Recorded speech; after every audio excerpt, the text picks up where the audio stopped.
sagesse, debout en silence, écoutons le Saint-Évangile, paix à tous. Et à ton esprit. Lecture du très saint Évangile selon saint Jean. Gloire à toi, Seigneur, gloire à toi. Soyons attentifs. En ce temps-là, Jésus arriva dans une ville de Samarie nommée Sychar, près de la terre que Jacob avait donnée à son fils Joseph. Et là se trouvait le puits de Jacob. Jésus, fatigué de la route, s'était assis sur le rebord du puits. C'était environ la 6e heure du jour. Une femme de Samarie vint puiser de l'eau. Jésus lui dit, « Donne-moi à boire », car ses disciples étaient allés à la ville pour acheter de quoi manger. La Samaritaine lui dit, « Comment, toi qui es juif, tu me demandes à boire à moi une Samaritaine ?» Car les Juifs n'ont pas de relation avec les Samaritains. Jésus lui répondit, « Si tu savais le don de Dieu et qui est celui qui te dit « Donne-moi à boire », c'est toi qui le lui aurais demandé et il t'aurait donné de l'eau vive. » Elle lui dit, « Seigneur, tu n'as rien pour puiser et le puits est profond. D'où l'attires-tu donc cette eau vive? Serais-tu plus grand que notre père Jacob qui nous a donné ce puits et y a bu, ainsi que ses fils et ses troupeaux? » Jésus lui répondit, « Quiconque boit de cette eau aura encore soif, mais qui boira de l'eau que je lui donnerai n'aura plus jamais soif. L'eau que je lui donnerai deviendra en lui une source qui jaillira jusque dans la vie éternelle. » La femme lui dit, « Donne-moi de cette eau afin que je n'ai plus soif et que je n'ai plus à venir puiser ici. » Jésus lui dit, « Va, appelle ton mari et reviens ici. » La femme lui répondit, « Je n'ai pas de mari. » Jésus lui dit, « Tu as raison de dire que tu n'as pas de mari, car tu en as eu 5, et celui que tu as actuellement n'est pas ton mari. En cela tu as dit vrai. » La femme lui dit, « Seigneur, je vois que tu es un prophète. Nos pères ont adoré sur cette montagne et vous vous dites que c'est à Jérusalem qu'il faut adorer. » Jésus lui dit, « Femme, crois-moi, bientôt ce ne sera ni sur cette montagne ni à Jérusalem que vous adorerez le Père. Vous adorez ce que vous ne connaissez pas. Nous adorons ce que nous connaissons, car le salut vient des Juifs. Mais l'heure vient, et nous y sommes, où les vrais adorateurs adoreront le Père en esprit et en vérité, car c'est ainsi que le Père veut être adoré. Dieu est esprit, et il faut que les adorateurs l'adorent en esprit et en vérité. » La femme lui dit, « Je sais que le Messie, celui qu'on appelle Christ, doit venir. Quand il viendra, il nous fera connaître tout. » Jésus lui dit, « Je le suis, moi qui te parle. » Là-dessus arrivèrent ses disciples. Ils étaient surpris de le voir parler à une femme.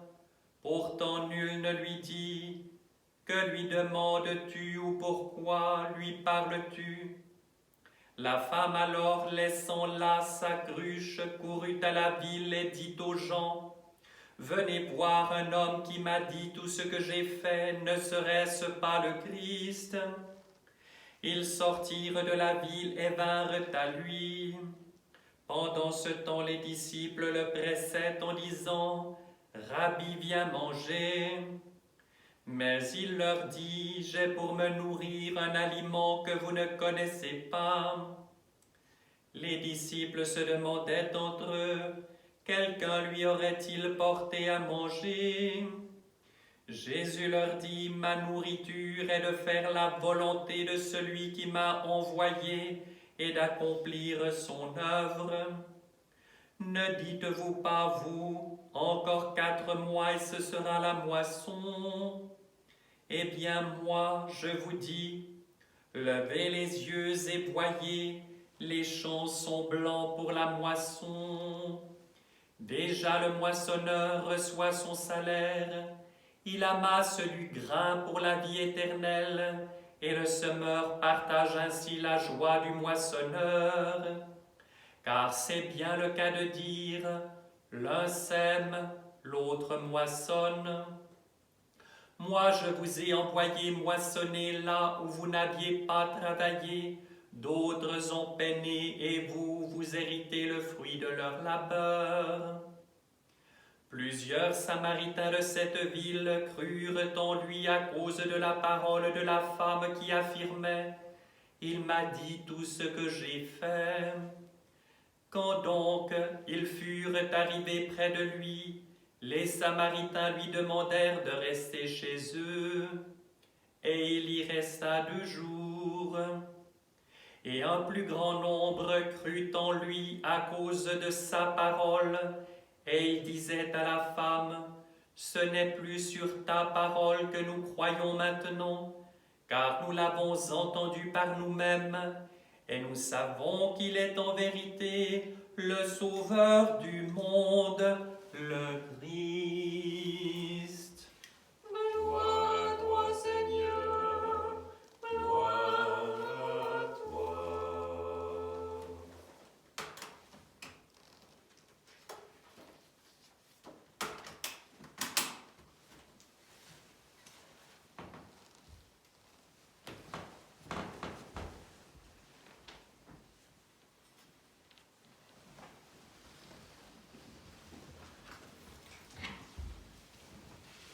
Au nom du Père et du Fils et du Saint-Esprit, ainsi soit-il. Christ est ressuscité. En vérité, ressuscité. Christus voskriese. Voistinu voskresis. Christus ist auferstanden. Ist wahrhaftig auferstanden. Chers frères et sœurs, nous sommes à la mi-Pentecôte. Nous sommes exactement, et la prose liturgique en a parlé dans les Tropères et Kondaki, nous sommes véritablement à cette mi-course, si vous voulez, entre Pâques et Pentecôte. C'est le moment peut-être de raviver cette joie de la résurrection. Nous savons que dans la période que nous vivons aujourd'hui, les choses sont devenues beaucoup plus compliquées. Et il ne faut pas que le troupeau se disperse. C'est une période que Dieu a permis ainsi, nous devons l'accepter avec reconnaissance, parce que cela nous oblige à nous poser les questions du sens de notre vie et de notre vie spirituelle en particulier. C'est une période riche et bénie parce qu'elle nous oblige à nous concentrer sur l'essentiel, à nous tourner résolument vers le Christ.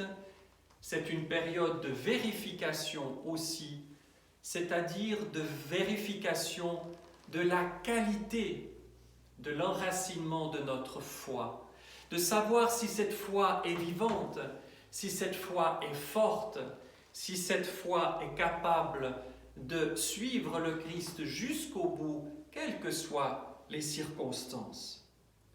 Et si nous avons cela présent à l'esprit, n'ayons pas le moindre doute que nous pourrons traverser n'importe quelle épreuve sans inquiétude profonde, parce que le Christ est avec nous.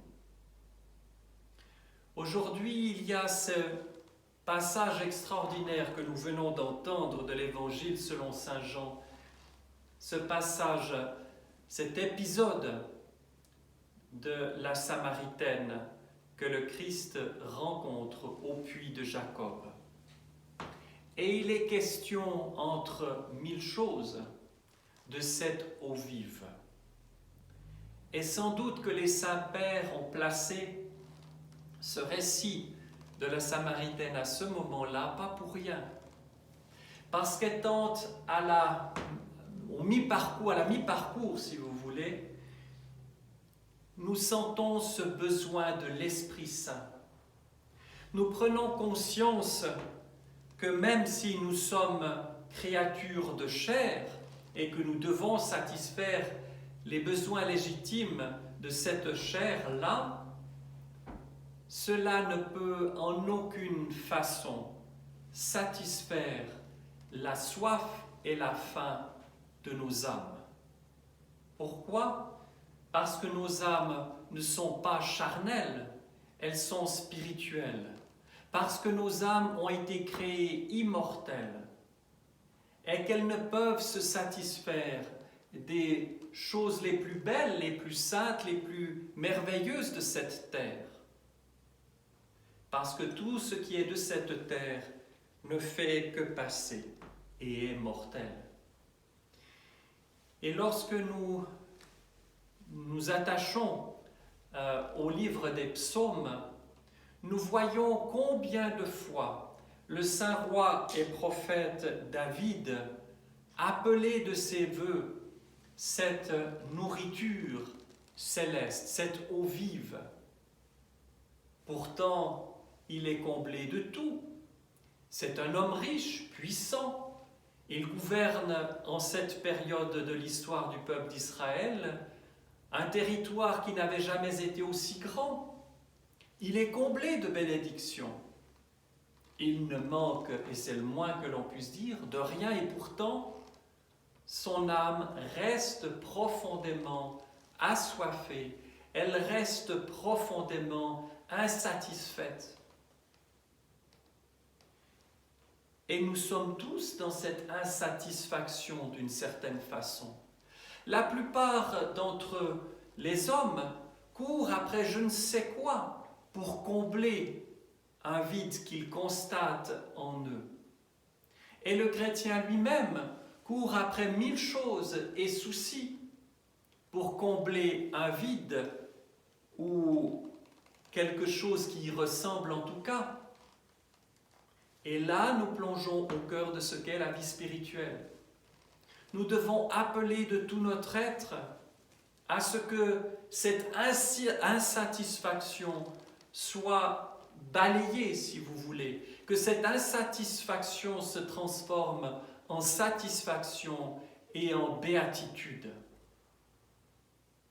Chers frères et sœurs, il n'y a que la nourriture céleste qui puisse nous satisfaire, nous rassasier, nous sustenter, nous rendre pleinement existants.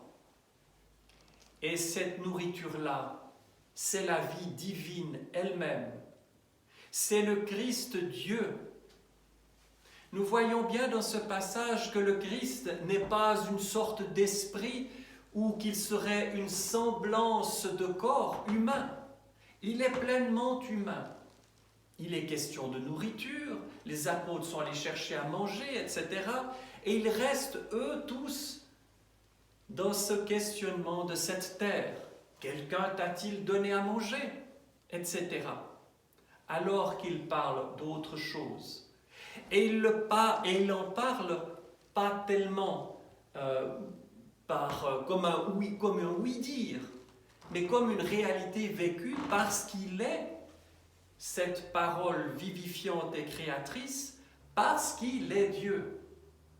Et ce qui est si touchant dans ce passage, c'est que nous voyons le Christ, Dieu, se pencher sur la réalité humaine, la visiter, se mettre au niveau de celle-ci, pour la toucher dans sa quotidienneté, dans sa préoccupation. Il ne porte pas de jugement. il constate et il offre. Du constat de cette difficulté de survivre, on dit bien que le Christ, fatigué, assoiffé, s'assoit sur la margelle du puits de Jacob à la 6e heure du jour, c'est-à-dire à midi, au moment le plus chaud de la journée. Et dans son humanité, il souffre de la soif. Son corps a besoin de quelque chose pour continuer la route.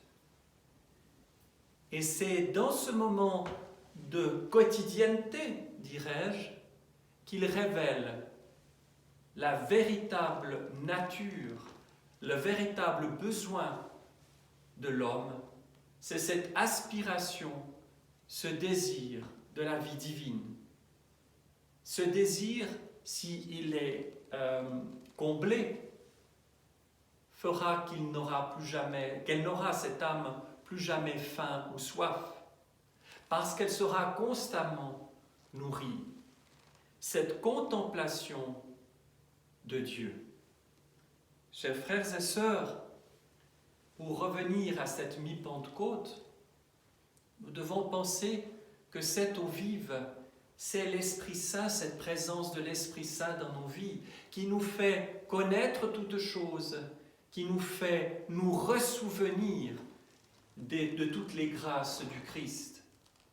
Et ça n'est pas pour rien qu'après Pâques, en lieu et place d'une lecture d'une des épîtres, nous lisons les Actes des Apôtres, c'est-à-dire cette action, cette vie véritable des premiers chrétiens, tout habité de la présence du Christ ressuscité et de l'action du Saint-Esprit en nous. Nous voyons que le témoignage des apôtres touche le cœur des contemporains.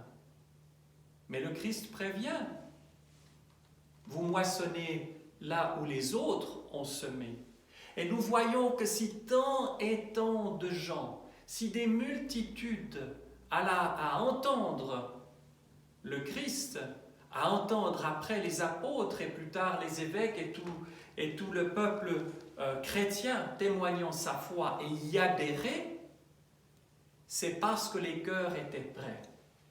Et nous voyons bien que cette femme a eu une vie pour le moins colorée. On parle de tous ses maris, de l'homme avec lequel elle vit. Si nous nous placions d'un point de vue ou dans une posture strictement morale, c'est une personne infréquentable, instable. Mais le Christ ne s'attache pas à cela. Il a vu que dans cette âme, il y a une soif extraordinaire d'amour et que les réalités humaines ne peuvent combler. Et quelque part, cette âme-là, qui, d'un point de vue extérieur, nous semble la moins préparée pour cela, est en fait prête, parce que le Christ lit dans le cœur de chaque être humain. Et dans les Actes des Apôtres que nous avons entendus, c'est la même chose. Les cœurs sont prêts. Alors la question qui nous est posée aujourd'hui, nos cœurs sont-ils prêts? Est-ce que les générations qui nous ont précédés ont fait ce travail d'ensemencement de nos cœurs? Est-ce que la parole de Dieu y a été semée? Est-ce que la prière des générations qui nous ont précédés est là, forte, pour que nous soyons capables, comme une terre bien préparée, bien irriguée, prête à accueillir le Christ et la parole, et y adhérer avec autant d'aisance, cette facilité que nous venons d'entendre dans l'Évangile. Ce sont des Samaritains, pas des Juifs. Quelque part, ils n'ont pas tout ce qu'il faudrait pour accueillir le Christ. Et pourtant, leurs cœurs sont prêts, et dès qu'ils entendent la parole, ils y adhèrent, et laissent de côté tout ce qui leur semblait des certitudes peut-être, alors encore une fois, nos cœurs sont-ils prêts à accueillir la parole de Dieu? Et si oui, laissons-la agir en nous, laissons l'Esprit Saint faire germer celle-ci, la faire s'épanouir. Et à ce moment-là, nous ne ferons pas défection, le troupeau ne se dispersera pas, quelles que soient les circonstances dans lesquelles nous vivons, et nos soifs seront étanchées et notre faim tout à fait satisfaite de la vie céleste. Au nom du Père et du Fils et du Saint-Esprit, ainsi soit-il. Christ est ressuscité. En vérité, Christus reskrese. oui, Seigneur. Christus ist auferstanden. Wahrhaftig verstanden.